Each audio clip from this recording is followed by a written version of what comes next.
මේ වගේ පච්ච පාට ටී-ෂර්ට්ස් කවදාවත් අඳින්න එපා. සාමාන්‍ය එදිනෙදා ජීවිතයේ ගමන් බිමන් වලදී තද පාට ලුමිනස් කලර්ස් තියෙන ටී-ෂර්ට්ස් කවදාවත් අඳින්න එපා. ඒ වයින් ඔයාගේ බොහොම චීප් පෙනුමක් එන්නේ. චීප් පර්සනැලිටි එකක් තමයි එළියට පේන්නේ. එතකොට ඔයා අනිවාර්යෙන් ඕෆ් කලර්ස් අඳින්න. ඒ කියන්නේ පොඩක් ඩීප් කලර්ස් තියෙන පොඩක් ගැඹුරු පාටක් තියෙන හරිද? තද තනි පාට ඇඳුම් අඳින්න එපා. ඒවා හොඳයි ඔය ටීවී ෂෝස් වලට ඒ වගේ දේවල් වලට හොඳයි. එයාලට සැබෑ ජීවිතේට නම් ඒවා කිසිම තේරුමක් නැහැ. ඒ කියන්නේ ඒවයේ තියෙන පෙනුම ඔයාගේ පර්සනැලිටි එක බාල කරලා තමයි පෙන්වන්නේ. එතකොට ටී-ෂර්ට්ස්, කොලර්ලස් ටී-ෂර්ට්ස්, ඊළඟට ෂර්ට්ස් මේ කොයි ඇඳුම තෝරගන්න කොටත් ලා පාට තෝරගන්න, ඒ කියන්නේ ඕෆ් කලර්ස් තෝරගන්න, ඒ වගේම ඒවයි අනවශ්‍ය අකුරු පච්ච බැජ් ගහපු ඒවා කවදාවත් තෝරගන්න එපා. පාට කලවම් වෙච්ච ඇඳුම් කවදාවත් තෝරගන්න එපා. සමහර ට්‍රවුසර්ස් තියෙනවා උඩ කොටස කළු පාට යට කොටස සුදු පාට. මේවා නිකන් හරිම ෆනි පර්සනැලිටිස් පෙන්වන්නේ. ඒවා හොඳයි ටීවී ෂෝස් වලට. හරිද? ඒ නිසා සැබෑ ප්‍රායෝගික ජීවිතයේදී ඔයා අනිවාර්යයෙන්ම ඕෆ් කලර්ස් වලට යන්න. කොලර් තියෙන ටී-ෂර්ට් අඳින්න, කොලර්ලස් ටී-ෂර්ට් අඳින්න.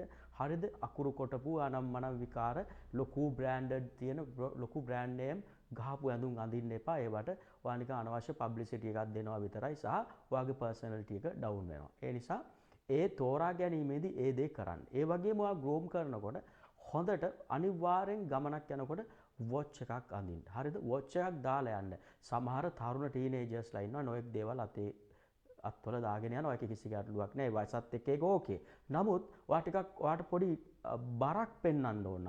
ඔයාගේ පර්සනැලිටි එක පොඩි ඩෙප්ත් එකක් පෙන්වන්න ඕන. ඔයාගේ කැරක්ටර් එක පොඩි හයියක්, ශක්තියක්, පොඩි බරක් පෙන්වන්න ඕන. වොච් එකක් දාන්න. හරිද? කොලර් තියෙන ටී-ෂර්ට් අඳින්න. කොලර්ලස් ටී-ෂර්ට් අඳින්න.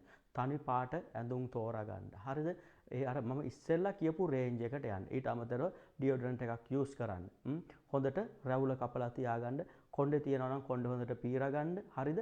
ගොඩක් වෙලාවට සමහර මූණු තියෙනවා ඒ එක මූණු ෂේප් වලට එක හෙයාර් ස්ටයිල් මැච් වෙනවා. නමුත් ගොඩක් වෙලාවට try කරලා බලන්න ලස්සනට කොණ්ඩේ පැත්තකට පීරලා බලන්න.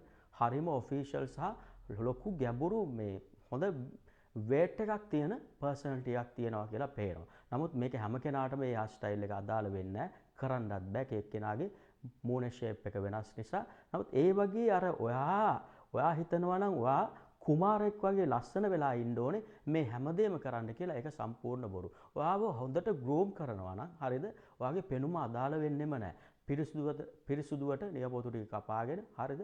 වොච් එක දාලා දාඩිය ගඳ නැතුව හොඳට රැවුල කපලා අවශ්‍ය තැන්වල පිරිසුදු ශරීරයේ තියාගෙන ඉන්නවා නම් ඒක කිසි ගැටලුවක් නෑ. ඔයා නළුවෙක් වගේ ලස්සන වෙන්න කිසිම අවශ්‍යතාවයක් නැහැ. හරිද? ඔයාට කොච්චර ඔයා හිතනවනම් ඔයාගේ මූණ කැතයි කියලා, හරිද? ඔයාගේ ඇඟ කැතයි කියලා ඔයාට හිතනවනම් කරුණා කරලා ඒ අදහස අයින් කරලා ජිම් එකකට ගිහිලා සෙල්ලම් කරන්න ගන්න. කැත කියලා හිතාගෙන ඉන්න ඕනම කෙනෙක් ඊටාම හැන්සම් ලුක් එකක් එනවා අවංකවම ජිම් එකකට ගියොත්. ඉතින් ඒ නිසා මේ දේවල් හිතට අරගෙන හරිද මේ අවුරුද්දේ පොඩක් ඩවුන් වෙලා ඔයාම වට්ටගෙන පල්ලෙහාට දාගෙන හිතන thinking pattern එක වෙනස් කරගන්න හිතට ගන්න. හරිද? ඒ වගේම මේ ලෝකේ ඔයා තමයි කඩවස්සම පුද්ගලයා. හරිද? ඔයා තමයි ලස්සනට මඳින්නේ, පිළිවෙලට මඳින්නේ, ජීවිතේ ලස්සනටම ගෙනියන්නේ ඔයා තමයි. ඔයාව මිනිස්සු ෆලෝ කරනවා. හරිද? අන්න ඒ වගේ පොසිටිව් වයිබ් එකක් ඔළුවේ තියාගන්න. කැත ලස්සන හරිද? හැමේ පාට සල්ලි බාගේ මේවට අවශ්‍ය වෙන්නේ නැහැ. තියෙන ඇඳුම පිළිවෙලට අදින්න. බාට දෙක වුණත් හොඳට පිරිසුදුවට හොදලා දාන්න. හරිද? කකුල් දෙකේ නියපොතු ටික හොඳට කපලා තියාගන්න. එහෙම පිරිසුදු පෙනුමක් තියෙනවා නම් හරිද? ඔයා දන්නේම නැතුව බොහොම හෙල්දි ලුක් එකක්, හෙල්දි පර්සනැලිටි එකක්, හෙල්දි ලයිෆ් ස්ටයිල් එකක් ඔයාට උරුම වෙනවා. ඔයාගේ ගමන, ඔයාගේ ෆියුචර් එක හරිද? ඔයා තීරණය කරන්න ඕනේ. ඒ තීරකයා ඔයා මිසක් මමවත් සමාජයේ වෙන කවුරුවක්වත් නෙවෙයි.